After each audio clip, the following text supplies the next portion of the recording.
Olá, bem-vindos ao Xcast, a mais um Xcast, o podcast da incorporadora X Incorporadora, sejam bem-vindos. Estamos juntos, vocês podem nos acompanhar no nosso canal do Spotify ou também no YouTube, no nosso canal do YouTube da X Incorporadora.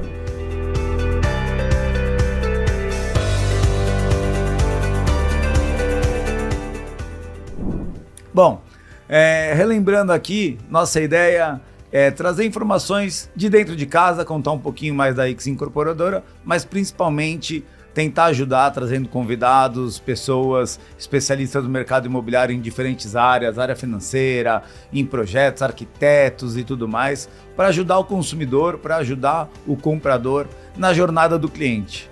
E aí, para falar de jornada do cliente, nada melhor que chamar esse cara aqui, Coriolano Lacerda. Vou chamar ele já para vocês, para se apresentar um pouquinho, mas um cara que conhece muito do consumidor, que estuda isso, conhece, tem muita base de dados para estudar isso, e ele vai contar como que ele consegue tudo isso, para a gente começar a desenhar nessa jornada do consumidor, qual é o melhor caminho para o consumidor, quando ele tem a ideia ali de quero comprar um apartamento, quero mudar do meu apartamento atual, ir para outro, como começar essa pesquisa, como começar essa jornada e como trabalhar bem durante essa jornada, né? Para ter conhecimento, para ter informações. Então a ideia é essa. Coriolano, seja bem-vindo. Obrigado, meu amigo de anos aqui. Estamos de novo junto, né? Trocando ideia, falando do mercado imobiliário. Bom, primeiro, se apresenta aí, fala um pouquinho de você, dessa sua experiência, para a turma começar a entender o que você pode trazer para a gente de informação.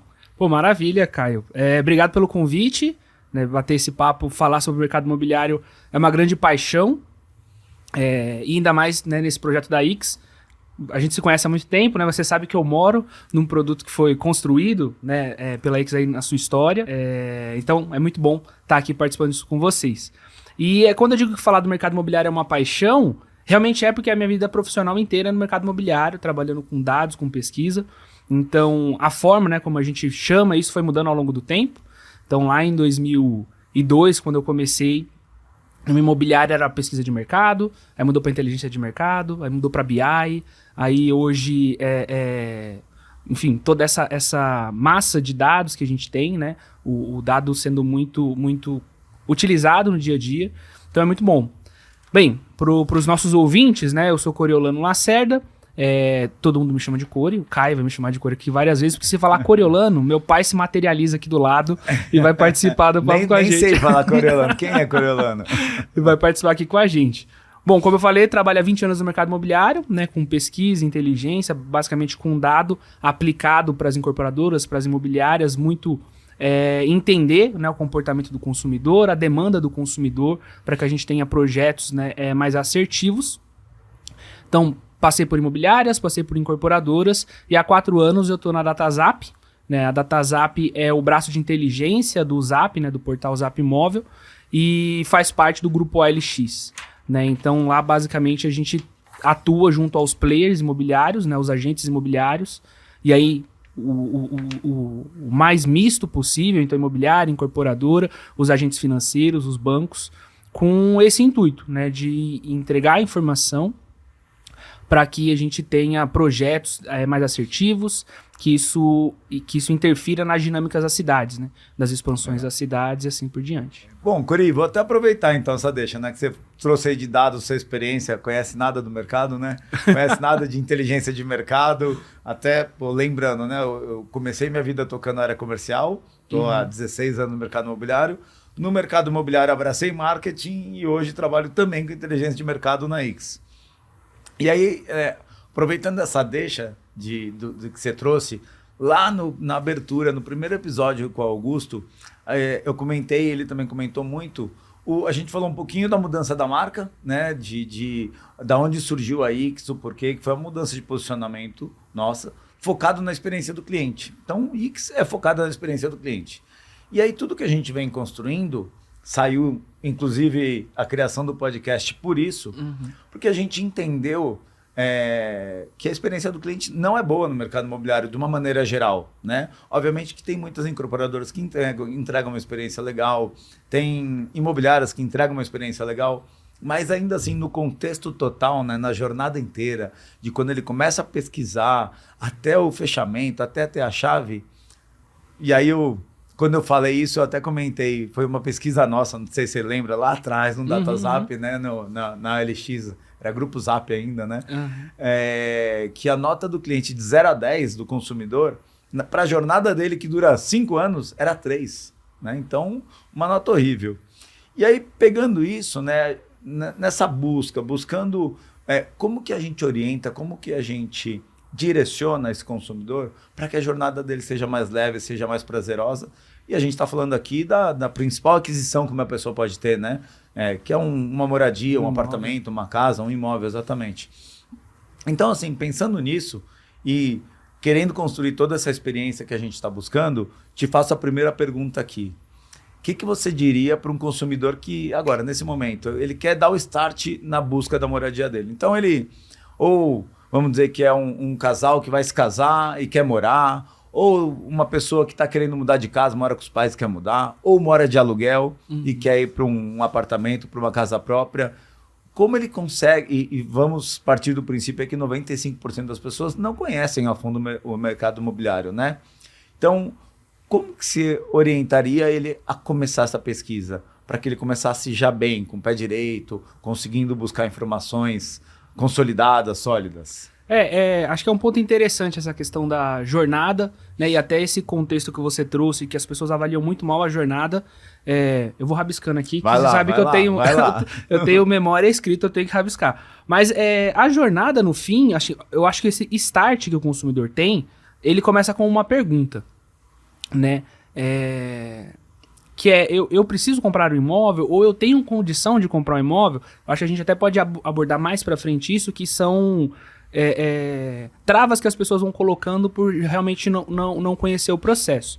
Então, passar dessa pergunta, né, de amadurecimento, de eu preciso comprar um imóvel, eu tenho condição de comprar um imóvel, eu acho que a gente entra na fase, né, que é essa fase que você está chamando do início da jornada, que é da pesquisa, que é onde a pessoa precisa considerar muito as necessidades que ela tem, né, versus o que o mercado oferece. Então a pesquisa começa não necessariamente procurando determinado imóvel em determinada região, mas o ideal para o consumidor seria entender um pouco do mercado imobiliário.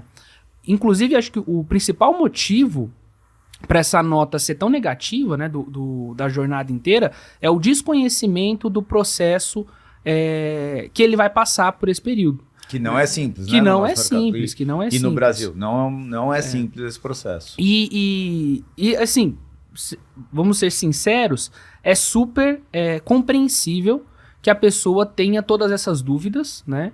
Principalmente quando, né, a gente falou daquele momento inicial do start e depois nessa hora do cruzamento das necessidades dela com o que o mercado oferece, porque para a maioria dos brasileiros, essa é a maior compra, né, quando ele está adquirindo o primeiro imóvel, a maior aquisição que ele vai fazer, e para a grande maioria a única. Né? Você lembra também de um dado que a gente falava bastante, que o brasileiro, em média, compra 1,7 imóvel ao longo da vida inteira. Né? É um mercado bem incipiente, né? Se a gente compara... Ou seja, o brasileiro muda pouco. Muda pouco. Ele compra aquele apartamento dos sonhos e vai viver a vida dele. A vida dele inteira. Então, se a gente compara, por exemplo, com...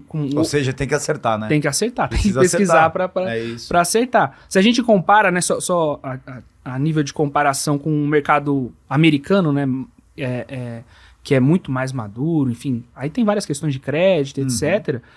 O americano médio compra 8,2 imóveis ao longo da vida. Então o cara vai ter 8 imóveis enquanto a gente tem um, né? Engraçado. E aí a gente pode pensar que o motivo de ter um imóvel só é porque a experiência foi tão traumatizante que o cara não quer passar por isso de novo. Ele fala, não, deixa, vou ficar só com esse imóvel e vamos seguindo. Mas também tem várias questões de renda, crédito, enfim, que a gente também pode falar um pouco mais ao longo, né, do nosso papo. Exatamente. Mas tá muito melhor hoje, mas ainda tem espaço, né? Tem muito espaço. No fim, a gente tem muito espaço, né? A gente tem um déficit habitacional gigante para trabalhar. Para que depois desse déficit a gente comece a falar de upgrade de imóvel, né? Para que seja natural. Hoje não é natural, né, o brasileiro comprar um imóvel, né? Então a gente precisa tornar isso natural, né? E aí passa muito por profissionais, né? pelas construtoras, pelas imobiliárias, pelas incorporadoras, para que a discussão, né, para que, sei lá, daqui 10 anos, né, a gente refazendo esse papo, a gente esteja falando dos empecilhos do upgrade de imóvel, né, da aquisição de segundo imóvel. Verdade.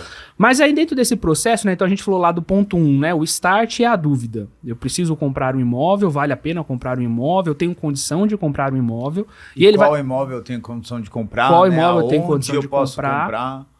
Aí essa parte do aonde, talvez, e que imóvel, eu acho que entra nessa parte 2, né? Que é o cruzamento das necessidades versus o que o mercado oferece. O mercado imobiliário não possui muitos drives, muitos hubs de informação, né? Ele é bem pulverizado. E aí, iniciativas como essa, por exemplo, da IX, de gravar conteúdos olhando para o consumidor, né? No OLX a gente também tem o Conecta Imob, né? Que você conhece bem também.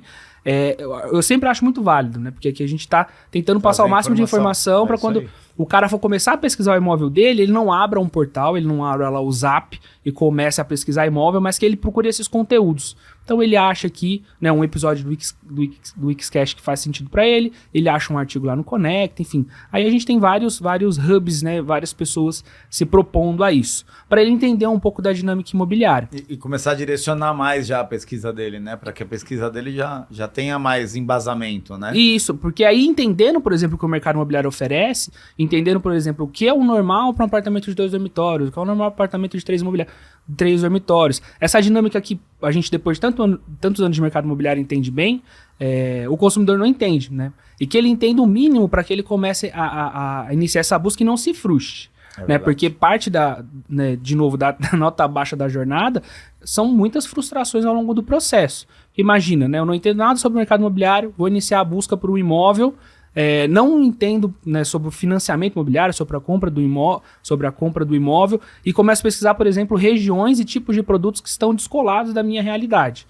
Então começa a gerar frustração. O comprar imóvel é muito caro, ele está muito distante, não conhece o processo de financiamento do imóvel, então fica olhando sempre para o valor do imóvel cheio, né? Esse apartamento custa 700 mil, não tenho condição de comprar um apartamento de 700 mil. Então, entendendo tudo isso, entendendo a dinâmica imobiliária, aí ele passa acho que por uma fase de análise de saúde financeira, né? Porque a gente está falando, né, para 70% das transações imobiliárias são feitas através de crédito imobiliário, né? Então financiamento imobiliário, e eles em média têm 30 anos, né? Então a gente tem que estar com a saúde financeira em dia para entrar numa dessa, né? Para financiar a nossa moradia, o nosso imóvel, e isso precisa estar muito linkado com um planejamento de vida. Parece algo distópico, assim, muito longe. Você planejou a sua vida inteira. O brasileiro só vai vivendo, né? Só vai seguindo. Vai no dia a dia. Vamos ver o que acontece amanhã. Mas são coisas simples, por exemplo. Eu pretendo casar, né? Eu pretendo ter filhos, né? A maioria das pessoas, mesmo que não tenham um planejamento, vou ter um filho em 2025, mas tem esse desejo, né? Então, quando vai pesquisar o seu imóvel, lembrando, a maioria dos brasileiros só vão comprar um. Precisa pensar nisso. Quando eu tiver um filho, eu já vou procurar um imóvel com 3 dormitórios, por exemplo, porque quando eu tiver um filho, eu já quero ter o quarto para ele, e assim por diante. Eu vou pegar um gancho aqui, Cori, até voltando na parte financeira, né, que você estava comentando, e a gente vê isso, eu vi muito lá atrás, né, na hora, né, quando o mercado imobiliário teve aquele boom do mercado imobiliário, lá em 2010, 2008, 2009, 2010, e depois teve a continuidade, né, onde as taxas de juros encaixaram mais, então a população começou a conseguir ter um financiamento maior, um valor, né, nominal maior, e começou a fazer upgrade, ou melhor, conseguir compras de apartamentos maiores e etc. E aí teve toda a queda, e hoje a gente volta a ter condição, né, melhor. Uma taxa de juros lá que estava em 12, 13, hoje ainda está altinha, né? 9, 9,5, talvez mais, mas a gente acredita que em breve aí volte a ficar bem atrativa novamente. Mas pensando nisso, né? A gente vê muito nos estandes, quando a gente está vendendo apartamento, que o cliente entra e fala, eu adorei. Então, por exemplo, a gente tem um Wix Tatuapé nosso, que fica no Tatuapé, de 2 e 3 dormitórios. E aí entrou um consumidor, e eu gosto de acompanhar quando eu tô lá, né, para entrar, para ouvir um pouquinho. E aí entrou um consumidor, um casal novo, que entrou, era o decorado nosso de 2 dormitórios. E aí tem o nosso virtual, né? O metaverso lá com 3 dormitórios, e eles viram também. E amaram o de 3 dormitórios, amaram. Só que falaram, não, mas não cabe no nosso bolso. Eles estavam olhando a tabela, valor final, né? E é isso que você falou.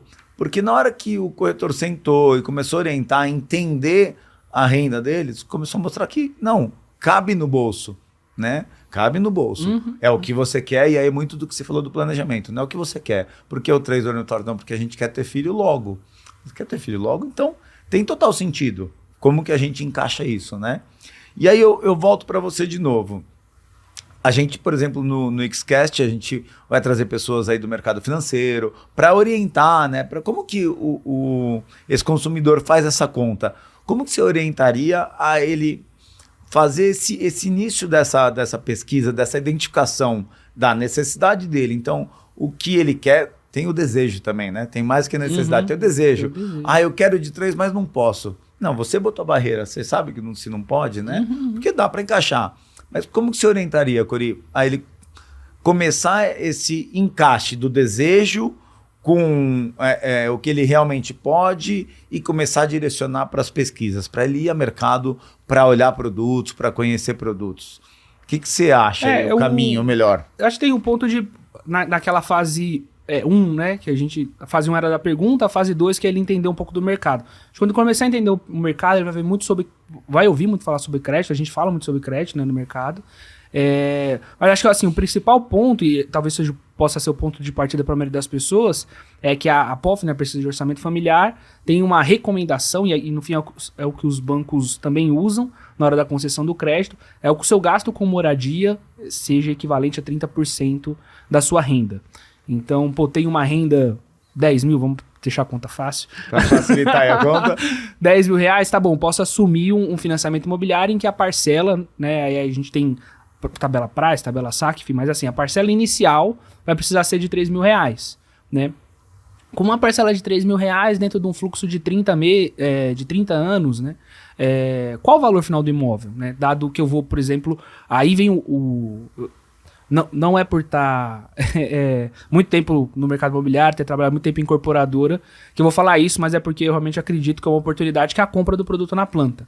Né? A compra do produto na planta, ela permite, né, aquela entrada que você precisaria dar num ato ser diluída ao longo do período da obra, né? 18 meses, 24 meses. Então, porque o valor, né, só para explicar para o nosso consumidor que não está dentro, desculpa te interromper, não, manda lá, já te interrompendo, o valor que se ele vai pegar um usado, ele vai ter que dar lá seus 20% de entrada, né? Então, vamos dizer, é 500 mil, tem que dar 100 mil de entrada para financiar 400, né? Isso aí. Perfeito. E aí volta, ou seja, hoje, se a gente calcular na taxa 400, daria, calculando, sendo simplista aqui, uma parcela inicial de 4 mil. 4 mil, a gente está falando desse 30%, que é a recomendação, ele teria que ter 12 mil, né? De renda familiar. Isso né? aí. Já é uma conta que dá para chegar ali, né? No pensamento. Porque assim, o exemplo que você trouxe lá do casal que ficou apaixonado pelo 3 dormitórios e colocou a própria barreira. Se tivesse essa visão, ele olhar para a tabela e falar, ó, dá pra gente encaixar aqui. Perfeito. Dentro desses 30%. Aí tem um controle, né, de orçamento familiar, né, para que esses 30% fiquem disponíveis, né, para a questão do imóvel. Mas eu acho que esse é o grande benefício do lançamento, né? Pega, por exemplo, esses 100 mil que você teria que dar no ato e dilui ao longo da obra, 18 meses, 24 meses, acaba variando ali de obra para obra. Então, eu acho que o primeiro ponto é ter essa consciência dessas etapas, né, desses steps, que eu acho que passam muito, né, pelo aquele ponto 2 que a gente falou, qual que é a dinâmica do mercado imobiliário, sabe? É diferente, por exemplo, da aquisição de um computador, de um carro, que é muito mais simplista, né? O mercado imobiliário tem toda essa peculiaridade, tá? Acho que é basicamente isso. Legal. Vamos para mais aqui, que ó, dá pra gente ficar umas 3 horas aqui, né, Cori? Precisamos até cuidar do tempo. Bom, a gente até estava falando agora, né? Qual que é a maior crença limitante de uma pessoa normalmente na compra? É o que a gente falou, né? O que eu posso, mas também tem um cruzamento, às vezes, do desejo a mais também, né? Que é o que você falou da frustração, né? Da pessoa falar, não, por exemplo, eu ia adorar morar de frente pro Parque Ibirapuera. Eu ia adorar. Mas eu sei que não dá, porque eu conheço bem o mercado imobiliário, né? Obviamente que eu estou exagerando aqui, um dos metros quadrados mais caros de São Paulo, ali, né, naquela zona. No entorno.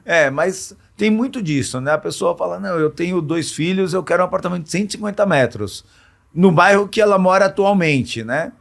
E aí, como não tem ainda esse parâmetro, começa a buscar e aí começa a se decepcionar. Fala, não, essa não encaixa. Esse também não encaixa, esse não encaixa. Aí vai, né? Aí cai de 150 para 120, cai para 100, cai para 80. Então, acho que ir no caminho contrário, né? Equilibrar o sonho com o nosso potencial, com a nossa possibilidade, para que a gente não se frustre, né? Eu acho que assim, se a gente pensar qual a principal crença limitante, efetivamente, é exatamente isso. Eu não tenho condições de comprar um imóvel sem entender como é o processo de aquisição de um imóvel. Acho que a partir do momento que as pessoas entenderem isso, né, eu acho que fica muito mais simples, né? Por exemplo, eu vou assumir um compromisso de 30 anos, mas eu sou CLT, sabe? Posso ser demitido a qualquer momento. Mas dentro do processo existem várias proteções contra isso, né? Que as pessoas não se informam, não se orientam, né? Então acho que por isso gera essa frustração, né? Eu preciso estar melhor de vida para comprar um imóvel. E o melhor nunca chega, né? No fim o ponto é esse, né? A gente nunca está tão bem quanto a gente gostaria de estar.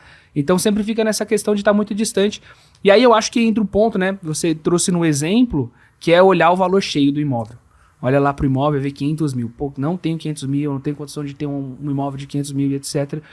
Mas isso não é um imóvel de 500 mil agora, né? São 500 mil em 30 anos, sabe? Exatamente. A gente precisa considerar muito isso. Eu acho que a gente, né, fez analogia lá, né, do cruzamento do consumo médio do brasileiro com o americano, né, de 1,7 imóvel para 8,2. Quando a gente quebrar isso, entender que ao longo da vida a gente vai ter um imóvel, que eu vou estar num imóvel, né, por exemplo, por 10 anos. Vou fazer um upgrade, moro no 80 metros, vou para um 100. Eu não vou precisar ter terminado, sabe? Os 30... O brasileiro tem muito disso, né? Recebe, né, aquele compromisso financeiro e fala, não, vou até o fim. Vou pagar as 360... Só pensa em mudar daqui depois que eu quitar. Só que ao longo do processo, faz a migração desse crédito, né? Exatamente. Paguei 10 anos, tenho 20, joga para o próximo imóvel, aí vai fazendo esses upgrades por conta das necessidades. A gente falou muito sobre planejamento, né? Eu também não queria aqui ser incisivo no... planeje toda a sua vida, vou ter um filho, as coisas vão acontecendo, né? Aparece um filho, a sogra vem morar com você, surgem, né? Elas vão surgindo e você precisa se adequar. E o mercado imobiliário, assim, ele é muito travado por conta do processo meio que jurídico, por conta dele. Mas o mercado em si, ele é flexível, né? Ele é flexível, né? O crédito imobiliário é uma das principais linhas que a gente tem no país. Então, fazer essas migrações, né? Muito amplo. Todo banco faz, as taxas são boas. A gente tem, né, bancos surgindo exclusivos, né, para concessão de crédito imobiliário. Então, eu acho que a partir do momento que as pessoas quebrarem, né, eu acho que o principal boicotador, né, do consumidor é justamente colocar isso como um bem inatingível. Sendo que ele é, né? Eu acho que cabe aqui conscientização, né, falar muito sobre o mercado e compreensão do processo de forma geral, né? E legal, pegando de novo esse gancho, ele, por exemplo, ele quer algo maior, mas que aí é o time também, né? Qual que é a necessidade dele? Que momento que precisa? Não, eu quero, mas eu quero o apartamento da minha vida. Então, primeiro você não pode fazer com pressa, né? Tem que se planejar, fazer direito mesmo. E aí você pegou um gancho legal. Por exemplo, quando a gente fala de imóveis na planta, ele tem lá 2 anos de obra, 3 anos de obra para se programar, para fazer uma poupança se ele quiser financiar menos, né? E ir pagando essa entrada, né? Esses 20%, 25% durante essa obra. Que nada mais é que a parcela lá na frente dá para ser mais leve, né? Então, ele se planejando dessa maneira e pegando o financiamento lá na frente, depois de pronto, ele consegue até dar upgrade, né, Cori? Consegue. Porque ele dá, ao invés dele, o compromisso imediato seria uma condição para um de 2 dormitórios, por exemplo, de, sei lá, de 60 metros, ele conseguindo fazer isso, esse planejamento, pegando na planta, por exemplo, ele muitas vezes consegue pegar um de 3 dormitórios, que o financiamento vai pegar lá na frente, ele trabalha antes isso, gera um fluxo durante a obra, que gera uma necessidade de financiamento menor, né? E ele consegue até fazer uma poupança durante esses 2, 3 anos, né? Acho que faz todo sentido pensar nesses fluxos financeiros. Uma coisa que as pessoas pensam um pouco, né? É usar o FGTS como abatimento de 2 em 2 anos. sabe? Que Verdade. isso pode ou diminuir o tempo, né, do financiamento ou o valor da parcela. Então eu posso colocar isso no meu fluxo no momento que eu tô ali, pô, tô olhando um 2,60, mas me apaixonei pelo 3,80. Coloca isso na conta, sabe? Pô, vou me apertar aqui nos 2 primeiros anos, mas depois de usar o FGTS mais uma vez, né, que eu vou usar ele, né, no repasse, né, do financiamento. Depois de 2 anos, pô, a parcela vai ajustar, vai ficar melhor. Então, acho que esse planejamento é muito importante. A gente quer que o consumidor saiba disso. Pô, a gente está falando aqui, os dois juntos aqui, quase 40 anos de mercado imobiliário, né? O consumidor vai ter ali o seu primeiro contato com o imóvel, vai saber disso? Ele vai pesquisar, né? A gente está produzindo, né, conteúdos para isso, né? Para informar ele. Mas aí aqui eu acho que entra o principal agente em todo esse processo, que é o corretor imobiliário. Verdade. O corretor precisa ter muito disso, né? Fazer essa tradução de todo esse mercado, de toda essa complexidade, de forma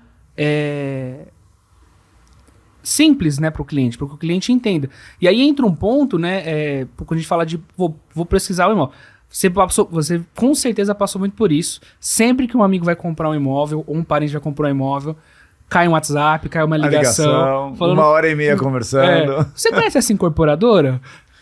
Exatamente. E como que eu faço? E como? O que eu consigo? Eu tenho uma amiga que quer comprar um imóvel agora, ela me mandou uma mensagem assim, qual é a melhor incorporadora do país?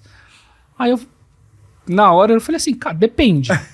Assim, existem excelentes incorporadoras, isso, né? É difícil falar qual a melhor, etc. Depende do tipo de imóvel que você quer atuar. Tem especialistas por segmento, especialistas por região. Mas por que você sabe isso? Ela falou, não, porque eu tô procurando um imóvel. Aí você começa a descobrir, né, para entender.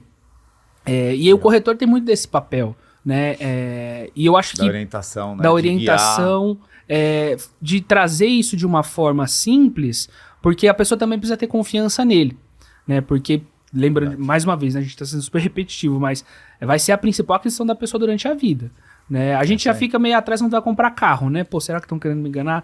Pode acontecer a mesma coisa dentro do processo se o corretor não for transparente, não no sentido de estar escondendo alguma coisa, mas de entregar todas as informações de uma maneira palatável para o cliente. Exato. E muito se falava, né? Sempre se falou isso no mercado imobiliário, né? O cliente entra, o consumidor entra já com a expectativa de ser enganado. Ele já entra com a expectativa de ser enganado. E não pode ser, né? Na principal aquisição dele. Esse cara vai querer me vender de qualquer forma. Exatamente. Né? Exatamente. Então eu vou ficar sempre, eu tenho um não como resposta padrão para tudo que ele me falar.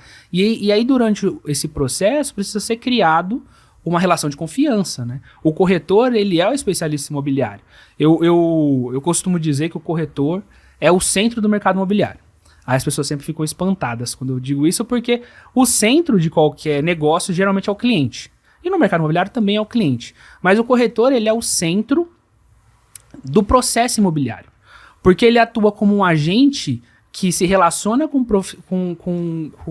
o lado profissional da relação. Então é o corretor que está falando com a imobiliária, é o corretor que está falando com a construtora, é o corretor que está falando com a incorporadora.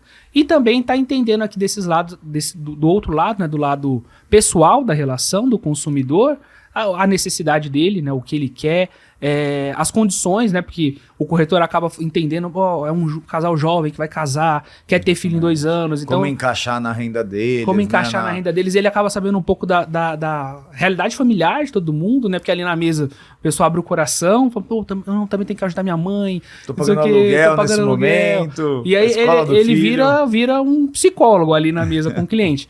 E aí o corretor, ele não é um especialista jurídico, mas ele tem base de conhecimentos jurídicos para fazer essa tradução. Ele não é arquiteto, mas ele entende sobre o projeto para falar, pô, olha a boca da sala que você está comprando, sabe? É super positivo. Pé direito, etc. Vai orientando. Ele não é um agente bancário, mas ele precisa entender, né, foi muito que a gente falou aqui sobre o fluxo de pagamento para orientar o cara, né, o consumidor a fazer essa compra. Então, quando a gente fala que o corretor é o centro, né, quando eu falo que o corretor é o centro do negócio imobiliário, é muito por conta disso, porque ele pega esses anos de experiência, né, que tanto você, né, como eu tenho, e leve isso para o cliente que está tendo o primeiro contato pela primeira vez. Então é muito importante criar essa relação de experiência. Aí resgatando o que você disse lá no início, a jornada é super mal avaliada.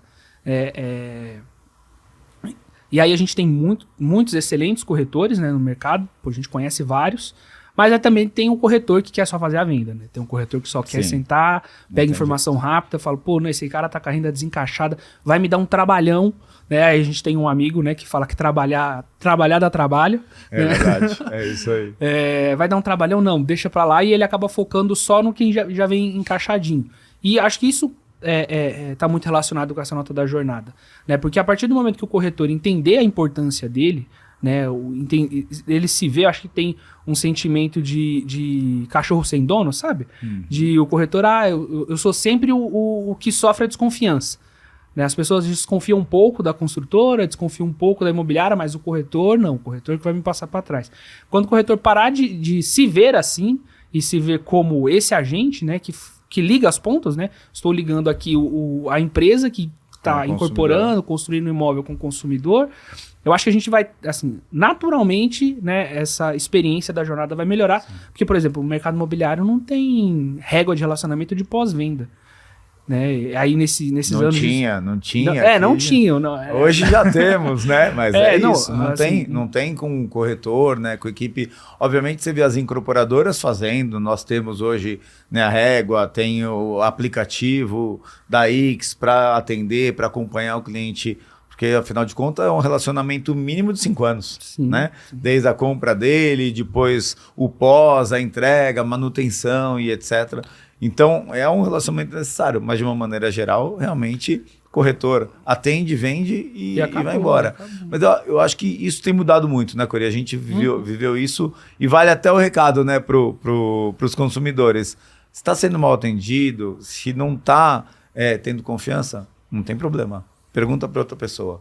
Mas daí eu vou aproveitar para pegar um gancho aqui, para a gente mudar um pouquinho, continuar nessa orientação do consumidor, mas hoje, tudo que vocês fazem lá no DataZap, né? Toda a tecnologia que vocês usam, como que essa tecnologia vem para ajudar o consumidor?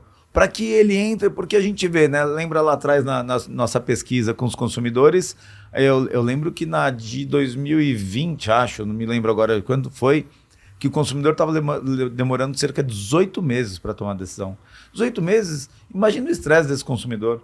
Ele quer comprar e ele demora 18 meses para conseguir fechar, né, a unidade dele. Uhum. Então, é muito longo. Ou seja, faltou informação, né? Então, a tecnologia veio para ajudar também o consumidor para que ele entre no stand, que ele vá conversar com o corretor, com as incorporadoras, com uma imobiliária, já conhecendo muito mais, né?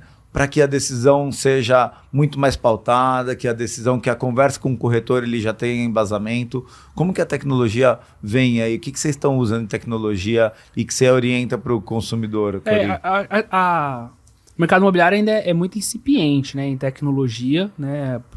Lembra aí de 2010, você no mercado imobiliário... Nem assinava ainda contrato. Mas a gente teve poucas mudanças quando a gente compara, por exemplo, em 10 anos...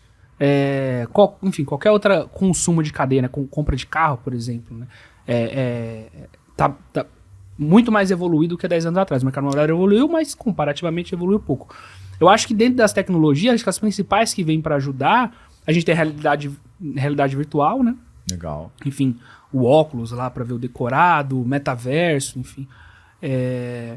A gente tem, e aí eu acho que esse é o mais importante para o mercado, que a gente andou pouco e a gente precisa andar mais, que é o blockchain, né? Usar o blockchain como uma ferramenta dentro do mercado para que esse processo que a gente comentou lá no início, que é super moroso, que acaba sendo jurídico de assinar contrato e vai no cartório, paga o ITBI, isso precisa ser digital, né? Hoje tá andando, né? Até os cartórios agora tem uma... tá andando. Tá andando. Mas assim, de tecnologia, o que eu vejo que a gente já tem hoje que dá para ajudar? Para pesquisar. O cara tá sentado no stand, né? O consumidor tá lá sentado no stand, vendo uma unidade que ele gostou, só que ele ainda não conhece o bairro, ele consegue ali mesmo, né? No celular dele, entrar no Zap Imóveis ou no Viva Real, algum outro, para pesquisar, para entender como que tá o preço daquela região, para dar um embasamento para ele, né? Para discussão, Sim. né? Esse seria o terceiro ponto assim, da tecnologia dentro do mercado que eu costumo falar, né? Então, realidade virtual, blockchain, e a terceira que é inteligência artificial. Perfeito. Né? Então, vocês usam um que pouquinho só, né? A gente usa um pouquinho na DataZap, né? É um pouco do DNA, né? A DataZap nasceu com essa ideia, né? De usar os dados para fomentar insights para o mercado, para que o cliente tenha essas facilidades, né? Então, pô, tô procurando, o Caio quer morar lá na frente do Ibirapuera, vou entregar aqui para o Caio, recebendo alguns inputs dele, uma série de imóveis que se encaixam com ele, né? Encaixa em perfil de renda, encaixa em questão de aspectos de vida, né? O Caio é corredor, então vou ver aqui um que tem acesso mais fácil ao parque para o Caio correr lá no parque, esse tipo de coisa. E também, por exemplo, precificação, né? Coisa que Ele consegue pesquisar isso. Consegue, né? O mercado de usados, por exemplo, né? A gente falou muito aqui sobre... Estávamos enviesados, falando muito aqui sobre incorporação, mas o mercado de usados é comum você ver, por exemplo, o mesmo imóvel em mais de uma imobiliária. Né? E uma imobiliária, sei lá, cobrando 500 mil, outra cobrando 600 mil. Qual o valor mais justo, né? Qual é o correto, às vezes, Qual é o correto? Porque a gente, quantas vezes não viveu valores não corretos só para atrair o consumidor, coisa que não pode mais, né? Você já perde a confiança. Você chega lá, né, na imobiliária, no caso, para negociar, né, nesse exemplo de imóvel de 500 e de 600, aí o 500, não, é 500, era o valor da primeira unidade, tem sempre uma história. Exatamente. Então, a DataZap, por exemplo, nasceu, a pedra fundamental foi um algoritmo, né, de precificação de imóveis automatizados. Então, por exemplo, nos portais, né, no Zap, no Viva Real, né, que são os portais nos quais a gente está inserido, hoje tem um selinho, né, preço validado pela DataZap, aquele preço é justo para aquele imóvel. Legal, ó, né? que bacana, isso é importante, né? Tanto para mais quanto para menos, né? Então, sei lá, por algum motivo um proprietário está pedindo 800 mil por um imóvel que vale 500 mil, ele não vai ter o selinho. Né? E o que mais acontece no caso foi o contrário que a gente falou, né? Imóveis precificados abaixo para gerar um interesse e falar, nossa, exatamente. 300 mil um apartamento de 150 metros na frente do Ibirapuera, vou dar meu contato para esse corretor. Né? Então, aí começa a frustração, né, na jornada. Aí chega começa lá, a frustração mas não é jornada, 300. Aí começa a frustração na jornada, cria-se essa relação de desconfiança, né, que a gente falou. Exatamente. Com o profissional. Então o selo é uma forma disso, né? Mas os algoritmos de recomendação também estão muito baseados nisso, né? O Caio entrou em 2, 3 imóveis diferentes e eles tinham questões em comum, né? Pra gente ser simplista, todos tinham 3 dormitórios, 100 metros e estavam aqui num raio de 500 metros do parque. A gente vai sair daqui com o seu imóvel no Ibirapuera, Caio. Você vai comprar Eu vou comprar esse imóvel hoje. Você vai comprar esse Viu? imóvel. Queria poder. Não, mas é isso, quer dizer, tecnologia ajudando e dando direcionamento, né, pro consumidor. Para que ele se embase e comece a jornada com conhecimento, né? É isso. Então, que você falou, todo mundo pesquisa o carro, vai comprar um carro, todo mundo vai pesquisar, mas é uma compra mais simples. Né? É uma compra mais simples. Você sabe que o carro X custa 100, o carro, inclusive, tá caro demais o carro, né?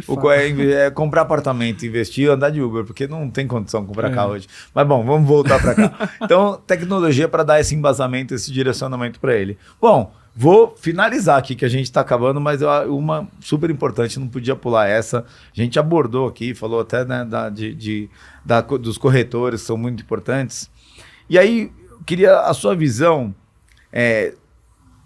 trazendo aqui como mercado imobiliário, pensando, eu sempre conversei muito com você e com o Danilo, né, para a gente falar de momento de mercado, de economia principalmente. Hoje, olhando a economia, Brasil, como você vê o investimento? Então a gente está falando aqui de compra para o consumidor final, para aquela família que quer morar, mas para a gente fechar aqui, como você vê o investimento no imóvel hoje? Então a pessoa, e aqui às vezes a gente fala de investimento, as pessoas escutam, né, os consumidores, e vem, mas eu não sou investidor, né, não tenho dinheiro para... Não, estou falando do pequeno investidor, aquele cara é o poupador.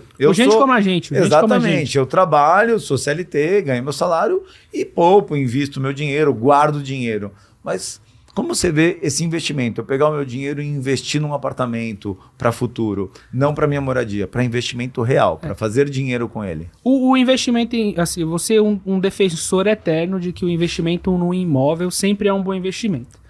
Só que aí, acho que essa é uma pergunta que a gente vem respondendo no 2022, né, e início de 2023 muito, por conta do que a gente viveu, né?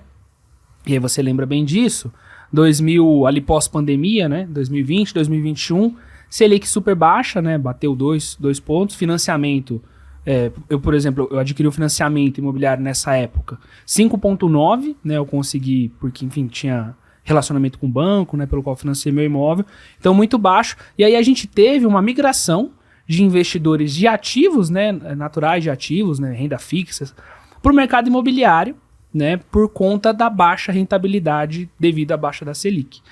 E aí, depois que a Selic subiu, acho que a principal pessoa que pergunta sobre isso foi esse investidor que migrou, que saiu dos investimentos, veio para o imóvel, vale a pena o imóvel.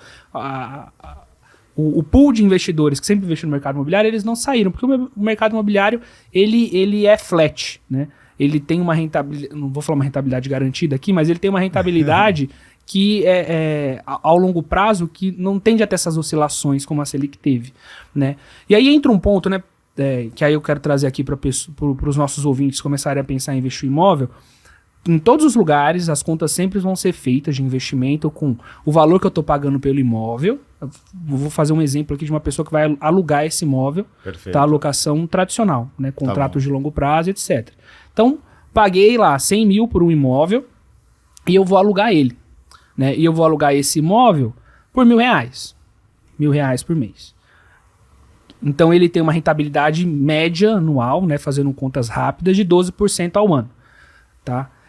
Mas o que as pessoas esquecem nessa conta é a valorização do ativo imobiliário. Exatamente. Então, além da rentabilidade que a gente tem no imóvel, do aluguel efetivamente, as pessoas também têm o ganho da variação do imóvel. Então, vou usar o Wix Tatuapé aqui como exemplo, né? Já que a gente está na casa. O Wix Tatuapé está sendo construído agora, né? Produto de 2 dormitórios por volta de R$400 mil, tá? Vai ser entregue em 2026. Em 2026, esse produto de 400 mil, né? Comprei hoje, 2 dormitórios. 400, em 2026 ele não vai estar valendo mais 400 mil. Né? Aí a gente tem variações, né? O mercado imobiliário ele é muito pontual, né? Por localização, então algumas regiões variam mais, outras regiões variam menos, mas a gente teve os tempos áureos, né, que a variação do imóvel da planta para pronta era 30%, mas hoje uma média de São Paulo, né, se a gente olhar, fica em torno de 10%, 15%. Então eu estou falando que só de valorização do imóvel, se daqui 2 anos eu quiser vender ele, né, eu vou estar ganhando 10% desses 400 mil que eu coloquei, né? Então 40 mil dentro dessa conta. Só que não necessariamente posso vender na obra, né? Posso alugar ele por 1 ano, que vai me dar aquela rentabilidade. Exatamente. Do nosso exemplo hipotético, 12, só para, como é o consumidor que está ouvindo a gente aqui, 12 é um número bem surreal para rentabilidade de aluguel. A gente tá falando conseguir um 6. O normal é isso, 5, 6. Pegar 0,6 ao mês, 0,7, tá. Então é bom pensar sempre nesse 6%. Usa 6% como uma média e, lembrando, o mercado imobiliário é muito pontual, né? Um produto na frente do Ibirapuera, o último terreno da República do Líbano, por exemplo, que pode ser verticalizado, ele vai valorizar muito. E qualquer outro lugar, no Tatuapé, um lugar que já cresceu muito, próximo prédio, do metrô, não tem mais terreno. A tendência é valorizar, porque as pessoas vão continuar querendo morar com menos, né, com menos oferta. Esse exemplo é bom, assim, vamos pensar numa região pouco verticalizada. Então, uma região predominante de casas. É hora de comprar. Eu comprei, por exemplo, o primeiro imóvel lá. Esse imóvel já vai valorizar, né, porque quando eu compro imóvel na planta, eu estou comprando uma promessa do imóvel lá na frente. Perfeito. Então, comprei esse meu primeiro imóvel, ele já vai sofrer essa valorização. Só que os lançamentos que vêm na sequência também vão vir corrigindo o preço. Então, eu vou sofrer 2 choques. O choque da valorização do produto, né, da planta para ele pronto, e também a valorização que o mercado está me propondo, né? Então, em volta do Wix, todo mundo verticalizou. As casas, né, que tem ali no entorno foram compradas, foram incorporadas. o Wix tende a valorizar mais, porque o mercado de lançamentos vai puxar o preço para cima. Porque se o Wix está lançando a 400 mil hoje, em média, o próximo lançamento, né, vamos supor lá na região, vai vir a 410, vai vir a 420. Exatamente. Então, essa é uma conta que é desconsiderada quando a gente fala de rentabilidade do imóvel. Por que é desconsiderada? Porque o grande investidor, né, o cara da maleta, do terno, que compra várias unidades, ele não olha muito para isso. Mas como a gente está falando aqui pro gente da gente, né? O cara que vai comprar o imóvel para ter uma receita futura, né? De repente até... Ter o bem, né? Ter o bem criar dele, o patrimônio. Exatamente, criar o patrimônio para o futuro, isso é importante, né? Pô, porque Legal. 40 mil faz uma diferença, né? Com certeza. Em 2 anos. Eu comprei um lá no Tatuapé, eu tenho um lá, botei, mas eu concordo, gosto da forma como você direcionou, né? Porque muitas vezes a pessoa olha só o aluguel como a rentabilidade, mas tem a valorização do imóvel, né? Sim, é a sua ação ali, né? O imóvel é a sua ação, isso, tá? Valorizando a sua empresa ali. Então tem a valorização e minimamente é difícil você perder, né? Vamos dizer que você compra um imóvel hoje, vai vender daqui 10 anos, dificilmente você não acompanhou a inflação. Eu vou dizer que é impossível quase. De novo, o mercado imobiliário é muito injusto porque, de novo, ele é muito pontual. Você sabe que, enfim, bato muito nessa tecla de que qual o preço do imóvel?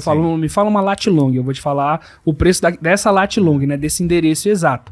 Então ele é muito pontual. Então, assim, ao longo desses 20 anos eu já vi casos de imóveis que desvalorizaram. Mas é porque descobriram, por exemplo, a área contaminada, assim, é uma super peculiaridade. O imóvel, a gente faz, né, a análise do solo, né, para construir imóvel. A análise do solo não detectou a contaminação. O prédio foi construído, isso lá no ABC, no meu querido ABC. O prédio foi construído e depois de 2 anos de entregue, foi descoberta a contaminação do solo e os imóveis desvalorizados. Mas olha o tamanho da pontualidade para a gente ter uma desvalorização. E hoje em dia também, né, para construção, as pesquisas que se fazem, né, a necessidade ali de análise de solo para não acontecer de novo. É para não acontecer de novo, é isso aí. Então, assim, são muito pontualidades. E aí acho que fica a última dica, né, que a gente já vai encerrar. Vamos encerrar. Para o consumidor, que é a pesquisa dos players envolvidos, né? Então, vou comprar um imóvel da X. Quem é a X? Né? E eu acho que esse é o principal erro do consumidor, que são pesquisas superficiais. Não conhecer as pessoas, com quem está trabalhando, com quem está comprando. Isso, assim, a gente pode pensar num imóvel de revenda, lá que a gente deu exemplo, de um anúncio, que eu não vou atrás para saber se o proprietário está enrolado em algum processo judicial, algo do gênero. E quando a gente pensa em comprar um imóvel na planta, é entender quem é aquela incorporadora, qual é a história dela. Aí eu vou trazer aqui a história da minha amiga que me mandou a mensagem: qual a melhor incorporadora do país? Falei, cara, existem várias melhores incorporadoras no país, cada uma com uma história, né? A ideia, o que você quer, uma garantia do que você vai comprar vai ser entregue, que tem qualidade. Aí você vai pesquisando as empresas e vai vendo os históricos dela. Pô, é uma empresa que já entregou 100 imóveis. É uma empresa que já entregou 200 imóveis. É uma empresa que tem história, né? É isso aí. Então, vale... falando aqui de mais de 150 mil imóveis, né? Então, alguma coisa aprendeu. Aprendeu ao longo desse tempo, né? E tem essa garantia, né? Tem essa garantia de receber obrigado o produto. Demais, Curi. Imagina, obrigado agradecer por mais essa, te chamar para mais, hein? Vai vir aqui mais a gente falar de outros assuntos também, trazer mais detalhes de financiamento, de pesquisa de imóvel. Obrigado. Tchau para vocês, até a próxima. Valeu.